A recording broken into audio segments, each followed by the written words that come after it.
Hello, my name is Tom Hood. I'm the CEO and Executive Director of the Maryland Association of CPAs. Welcome to this special legislative regulatory update. I think it was Mark Twain that said, "No man's life, liberty, or happiness are safe when the legislature is in session." And that could never be more true than what's going on today. This is kind of a supplement to all of the town hall professional issues updates we've had with some breaking news on things that you need to know by year end. It's also an update done at the request of two of our managing partner meetings from CPA firms all over Maryland, where the managing partner said we need to make sure we get this message out and people are aware of what's going on. So here's what's happening, right? We just had the FTC red flag rule, $3,500 penalty. CPAs being swept in under this new Consumer Financial Protection Agency Act, subject to a whole new wave of regulation. Have you registered in New York to file tax returns next year? Are you ready to begin calculating sales tax on services for accounting and tax services in Maryland? These are just some of the major legislative issues that are going on. It's almost as if we're being swamped by this huge tsunami of changes coming from the federal, state, and regulators that we've never seen, not since Sarbanes-Oxley. So CPAs are starting to feel a bit overwhelmed, and they're starting to say, what can we do about this, and what are you doing about this? So that's the purpose of this short update, and then we've got a longer one and more resources in terms of articles and support for you to get deep into these issues. But I want to give you the kind of quick story. Here's what's going on in terms of major things you need to know. What are we doing about it, and what can you do to help us continue to stop this tsunami of regulation and change? So first of all, H.R. 4173, the Wall Street Reform and Consumer Financial Protection Agency Act of 2009. Some three big things that you care about. One is we exempted you as CPAs out of that legislation, so you will not be covered by that new act, which would have had an onerous new consumer financial protection oversight of you as CPAs. Second, we stopped the takeover of financial accounting standard setting by Congress and left it in the hands of FASB. That exemption stayed in the bill so that we do not have that clause happening. And then third, there was another clause that would have opened up more liability for CPAs, and we were successful in that. There's a couple other things related to broker-dealers and Sarbanes-Oxley that you should at least know about, but you can look at red flag rule, FTC, Federal Trade Commission, $3,500 penalty if you did not have an identity theft policy in effect by November 1st. We effectively moved that date to June 1st. And the AICPA and the bar are instituting a lawsuit against the federal government to stop that and get you a permanent exemption. So stay tuned for that, but we at least got a breather, and we'll have plenty of time to implement it. Third big one, New York tax repair bill on everybody's minds.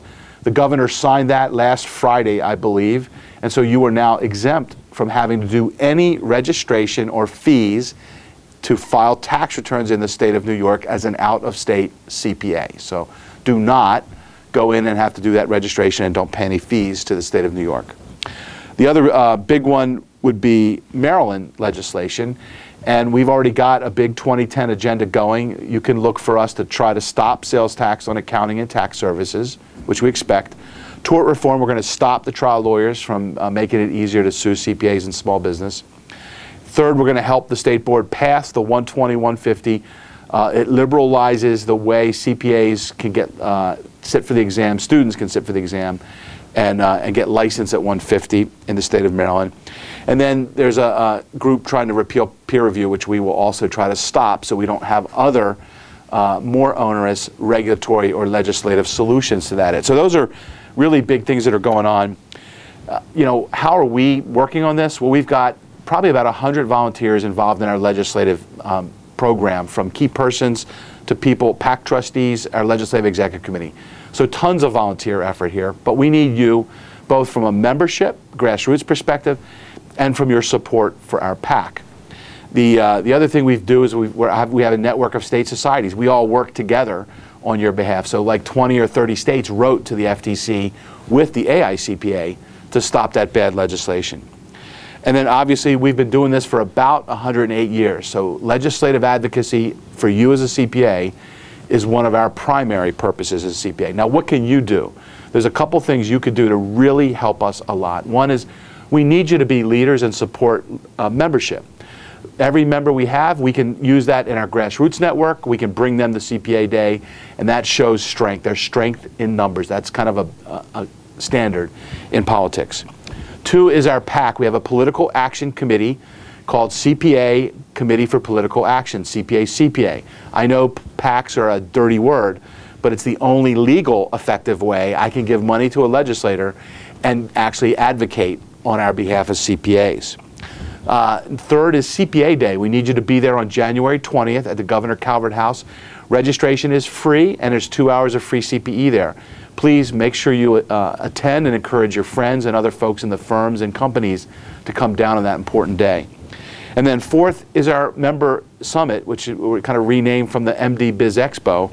But that's going to be held on June 28th and 29th, which will include the big customary swearing-in ceremony now for the 3rd year.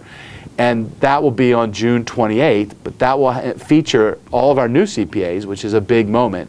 But it will also have all the members from the State Board of Public Accountancy and our new Secretary of Department of Labor, Licensing and Regulation. And this is probably the single biggest event to build a really strong relationship with the State Board of Accountancy and the DLLR. So those are 4 things you can do to help us continue to be very effective. I hope this is helpful, and dig in for more resources on our website and some of the attached stuff. Thank you very much.